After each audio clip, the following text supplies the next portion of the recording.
rares sont les unions heureuses entre fées et mortels, car leur bonheur conjugal est soumis à un interdit qu'il ne faut transgresser sous aucun prétexte, et les êtres humains semblent incapables de respecter jusqu'au bout la règle de la fée. À ce propos, je pense que l'histoire de Mélusine, la femme serpent, est plus que parlante, elle-même étant issue de ce type d'union entre mortels et fées. En effet, sa mère, Présine, est une fée qui accepte d'épouser Élinas. Il est veuf, roi d'Albanie et simple mortel. Elle accepte de l'épouser à la condition qu'il ne la voie pas mettre au monde leurs enfants. Malheureusement, le roi trahira son serment, poussé par son fils jaloux qu'il a eu de son précédent mariage. Présine s'enfuit alors auprès de sa sœur, la reine de l'île d'Avalon. Elle emporte ses filles avec elle, et plus tard ces dernières souhaiteront venger leur mère. Elles enfermeront leur père, Élinas, dans une caverne jusqu'à sa mort. Mais cela n'est pas du goût de Présine qui les punira. Elle enverra sa fille Palestine au fin fond d'une montagne infernale, jusqu'au jugement dernier. La deuxième, Méliore, aura la garde d'un épervier dans un château. Quant à Mélusine, elle aura le bas du corps de la taille aux pieds, transformé en queue de serpent tous les samedis. Si un homme l'épouse et ne découvre jamais la malédiction, elle aura une vie similaire aux mortels, puis ira au paradis après sa mort. Sinon, elle restera dragonne pour toujours.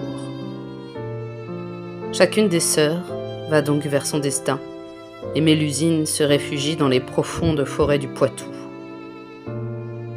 Un soir, un chevalier, le cœur lourd, passe près de la fontaine Soif, près de laquelle se tient Mélusine. Il s'agit de Raymondin, qui vient de tuer accidentellement son oncle lors d'une chasse. Il se confie à la fée, dont il tombe amoureux. Cette dernière accepte de l'épouser, à condition qu'il ne cherche pas à la voir le samedi. Raymondin promet.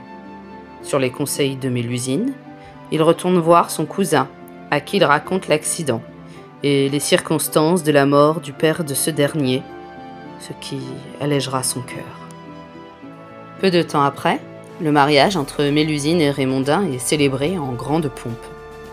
Tout le monde se pose des questions sur la jeune épouse, que personne n'a connue auparavant, et dont la grande beauté semble féerique. Pour son mari, Mélusine érige un premier château, Lusignan. Raymondin gagne en prestige une fois marié. Il devient le seigneur le plus riche du Poitou et reprend même des domaines de ses ancêtres en Bretagne. Sa femme construit des châteaux, des abbayes, des forteresses, comme par enchantement, en transportant les pierres dans son tablier au beau milieu de la nuit. Mais Mélusine bâtit bien plus que des châteaux. Elle édifie toute une renommée, ainsi qu'une lignée, les Lusignans, dont le nom découle du sien. Elle mettra au monde 8 enfants, frappés d'une anomalie physique, plus 2 derniers, sans difformité visible, mais dotés d'un caractère plutôt cruel. Urien, l'aîné, possède un œil rouge et l'autre perse, c'est-à-dire bleu-vert. Eudes a une oreille plus grande que l'autre. Guyon, les 2 yeux pas au même niveau. Antoine est affublé d'une patte de lion sur la joue. Renaud n'a qu'un œil. Geoffroy, qui sera plus tard un grand capitaine mais sans pitié, possède une défense de sanglier sortant de sa bouche, d'où son surnom, Geoffroy la grande dent. Fromont, qui deviendra moine, porte une tache velue sur le nez. Son frère, qui se prénomme Horrible, possède 3 yeux. Ce dernier se montre si cruel que sa propre mère doit le faire exécuter. Et enfin, Raymond et Thierry, sans marque monstrueuse. Les années s'écoulent, et un samedi, n'y tenant plus, influencé par son frère qui a insinué le doute dans son cœur, Raymondin espionne sa femme par le trou de la serrure et découvre enfin son secret. Mélusine se tient dans son bain. C'est une femme, de la tête à la taille. Mais ensuite, c'est un serpent. Horrifié, Raymondin ne dit cependant rien, et la vie continue son cours. Mais plus tard, suite au crime de son fils, Geoffroy la Grande Dent, qui a incendié un monastère, tuant au passage une centaine de moines, dont son propre frère Fromont, Raymondin accuse Mélusine, et devant la cour réunie, la rend responsable du crime de Geoffroy, car elle est de nature serpente. Ce sont ses mots. Horrifiée, Mélusine se transforme en dragon ailé, et hurlant de douleur, se jette dans les airs.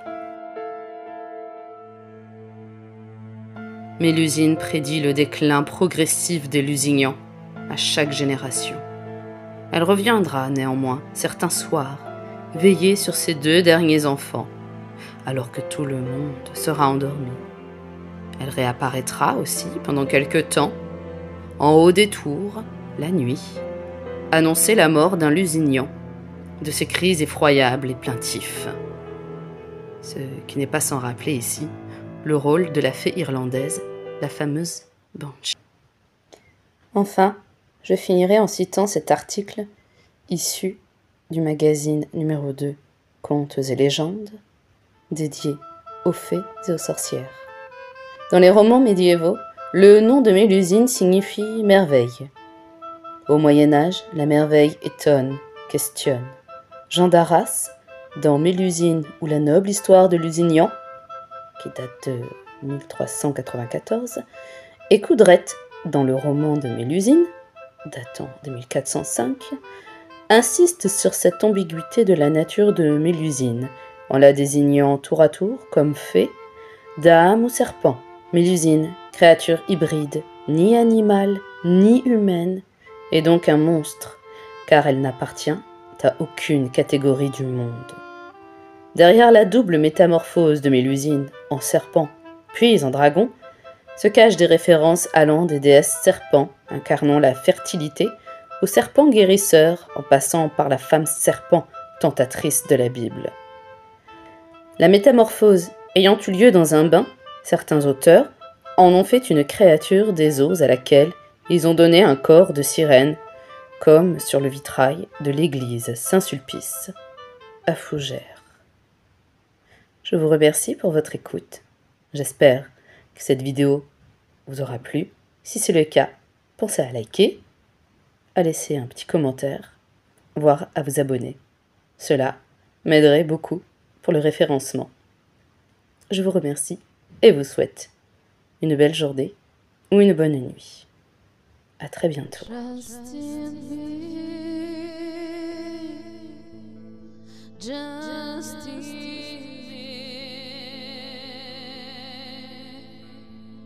Shut your eyes and trust in me.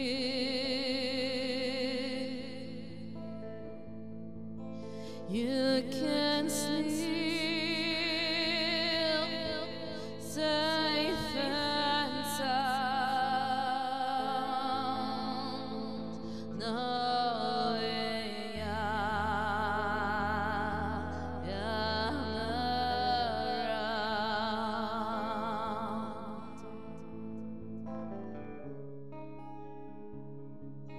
slip into silent slumber, safe on a silver mist,